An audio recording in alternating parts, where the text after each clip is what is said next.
अस्सलामुअलैकुम दोस्तों, पर्चियां फारग। दो बड़ी तब्दीलियां पाकिस्तानी स्क्वाड में चैंपियन ट्रॉफी के लिए अब पाकिस्तान क्रिकेट बोर्ड मैनेजमेंट करने जा रही है। फिर आपको भी, मुझे भी, बहुत सारे दोस्तों को ये महसूस हुआ कि पाकिस्तान को एक और स्पिनर की जरूरत है पाकिस्तानी पिचेस के ऊपर जहां चैंपियन ट्रॉफी हो रही है।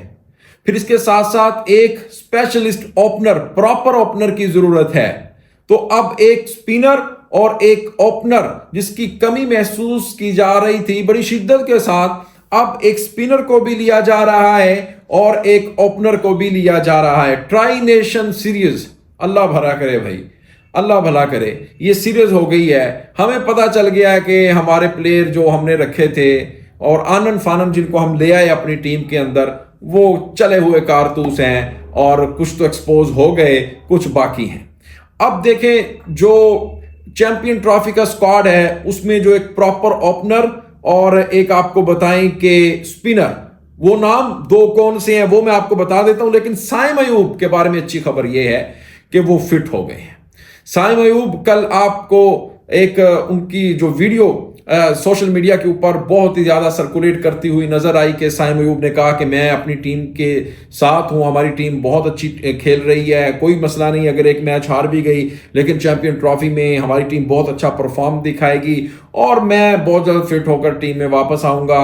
वो आपने देखा होगा हानिया आमिर के साथ, और फिर अबरारुल हक जो हमारे गुलकार हैं पाकिस्तान के, लंदन में एक कोई प्रोग्राम था, उसके अंदर आपने देखा कि साइम अयूब बड़े हशाश बशाश थे और बड़े फिट नजर आ रहे थे।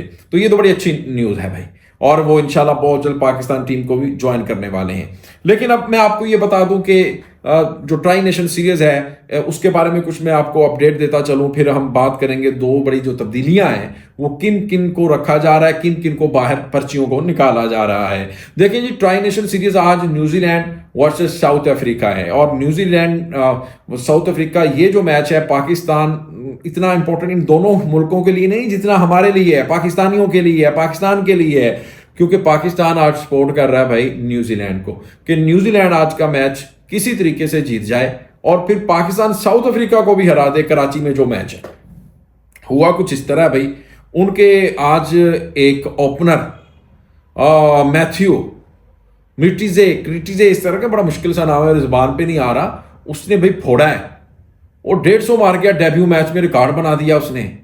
ये होती है बैटिंग। क्या उसने छक्के मारे, 148 बॉल का सामना किया, 150 कर गया वो। और अब आप देखें कि ये है साउथ अफ्रीका। अभी साउथ अफ्रीका की फुल फ्लैज टीम नहीं है। पाकिस्तान के खिलाफ जो टीम खेलेगी कराची में, वो पूरी टीम खेलेगी। उसमें क्लासन होंगे, उसमें माइको हैंडसन होंगे, उसमें वो तमाम बड़े इनके बैटर होंगे जो आईसीसी चैंपियन ट्रॉफी का बाकायदा हिस्सा होंगे, वो पाकिस्तान के खिलाफ साइड खेलेगी। तो ये भी एक खतरे की घंटी है। लेकिन आज 300 का जो टारगेट दिया है साउथ अफ्रीका ने न्यूजीलैंड को, अब न्यूजीलैंड देखो इसको चेज करती है कि नहीं। अब तक तो ऐसे ही लग रहा है, जब ये मैच चल रहा है, मैं वीडियो रिकॉर्ड कर रहा हूं, कि लग रहा है कि न्यूजीलैंड इसको चेज कर जाएगा, इतना बड़ा टारगेट नहीं है। तो उसके बाद फिर पाकिस्तान को चाहिए कि साउथ अफ्रीका को भी हराए, फिर इनके चांसेस आगे बढ़ेंगे। लेकिन भाई जो हारिस रऊफ है वो लगभग ट्राई नेशन सीरीज से बाहर हो गए हैं। वो ट्राई नेशन सीरीज अब नहीं खेलेंगे और ये मैं समझता हूं कि एक बड़ा रिस्क है। एक मैं समझता हूं कि इसकी रिप्लेसमेंट में आप हसनैन को लेकर आएंगे, वो पहले से ही फॉर्म में नहीं है, उससे बॉलिंग ठीक से नहीं हो रही। और फिर एक चेंजिंग और भी होने जा रही है हमारे मिडल ऑर्डर में जी। सऊद शकील को लेकर आया जा रहा है कामरान गुलाम की जगह। कुछ लोग कह रहे हैं कि नहीं जी तैयब ताहिर को निकालेंगे, कामरान गुलाम को नहीं निकालेंगे। नहीं, तैयब ताहिर को रखेंगे, कामरान गुलाम को बाहर लेकर जाएंगे, सऊद शकील को लेकर आएंगे साउथ अफ्रीका के खिलाफ, क्योंकि साउथ शकील पहले मैच में तो दस्तयाब नहीं थे। अब ये एक तब्दीली है। लेकिन जो सबसे बड़ा मसला मुझे नजर आ रहा है दोस्तों, वो ये है, आप भी बताइएगा कमेंट सेक्शन में, कि भाई आप हारिस रऊफ अगर बाहर हो गए हैं ट्राई नेशन सीरीज से, तो फिर पीछे चैंपियन ट्रॉफी में कौन सा महीना है?